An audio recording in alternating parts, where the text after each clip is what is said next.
किसी भी असमीका के ग्राफ या आलेखन के लिए देखिए, सबसे पहले हम उस असमीका को समीकरण के रूप में लिखते हैं। ये हमारी असमीका थी जिसे हमने अब समीकरण के रूप में लिख दिया है। अर्थात ये जो बड़ा या बराबर है का चिन्ह होता है, उसके स्थान पर बराबर का चिन्ह लगाने पर असमीका समीकरण का रूप ले लेती है। अब ये हमारे पास समीकरण बन चुकी है 2x - y बराबर 1। इसका ग्राफ या आलेखन अब हम करेंगे। ग्राफ या आलेखन के लिए सबसे पहले हम x और y के अलग अलग मान लिख करके दो बिंदु प्राप्त करेंगे। सबसे पहले हम x बराबर 0 रखते हैं, बाकी समीकरण एज इट इज रहेगी, सिर्फ जहाँ पर x लिखा हुआ है उसके स्थान पर 0 लिखना है। तो लिखेंगे 2 गुना 0, क्योंकि 2 और x के बीच में गुणा का निशान होता है जो लिखने की आवश्यकता नहीं होती, और माइनस y बराबर 1। 2 को 0 से गुणा करने पर 0 प्राप्त हुआ, माइनस y बराबर 1। 0 माइनस y होता है बराबर 1, जिसे हम लिख सकते हैं y बराबर -1। देखिए x का मान 0 रखने पर y का मान 1 प्राप्त हुआ है। तो ये हमारा एक बिंदु प्राप्त हो गया हमें, जिसमें x का निर्देशांक 0 है और y का निर्देशांक -1 है। इस बिंदु को हम a नाम दे देते हैं। इसी प्रकार हम इसका एक दूसरा बिंदु प्राप्त करेंगे। तो वो बिंदु प्राप्त करने के लिए x और y के अन्य मान रखने होंगे। हम इसमें रखते हैं y का मान 0। जब इसमें समीकरण में y का मान 0 रखेंगे तो y के स्थान पर 0 लिखना है, बाकी समीकरण वैसे की वैसे ही लिखनी है। 2x है, यहाँ लिख दिया 2x माइनस और y के स्थान पर 0 लिखा बराबर 1। 2x में से 0 घटाने पर आप जानते हैं 2x ही रहेगा बराबर 1, और 2 का पक्षांतरण करने पर वो भाग में चला जाएगा। अर्थात y का मान 0 रखने पर हमें x का मान 1/2 प्राप्त हो गया है। ये हमारा दूसरा बिंदु है जिसमें x का निर्देशांक पहले लिखा जाता है और y का निर्देशांक बाद में लिखा जाता है।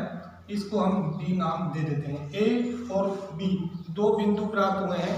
अब हम इन दोनों बिंदुओं का ग्राफ के ऊपर अंकन करेंगे। देखिए, एक अंकन करने के लिए देखते हैं, पहला निर्देशांक x का निर्देशांक 0 है, अर्थात x के ऊपर ये इसका x अक्ष है और ये इसका y अक्ष बना हुआ है।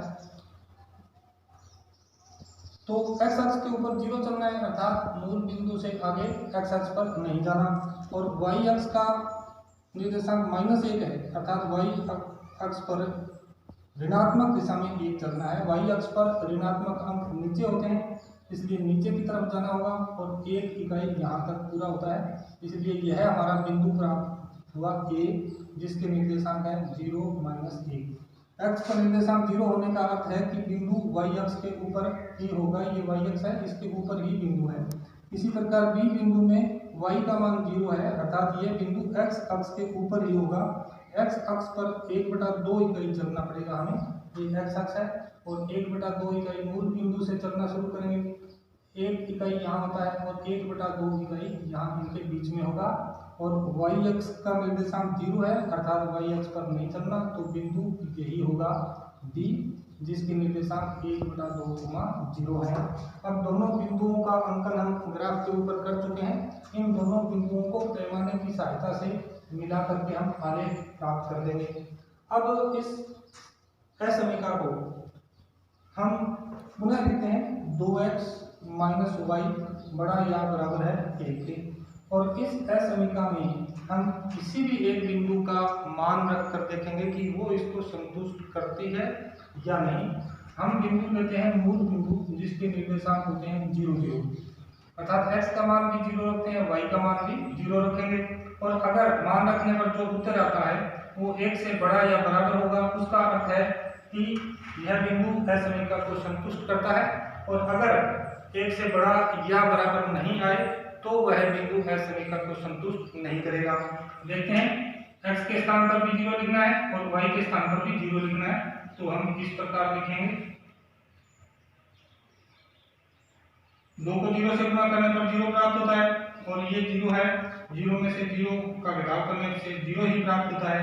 अब यहाँ इसमें मूल बिंदु के निर्देशांकों का मान रखने पर 0 प्राप्त हुआ, जो कि 1 से ना तो बड़ा है और ना ही बराबर है, इसलिए नहीं का चिन्ह लगाएंगे यहाँ पर।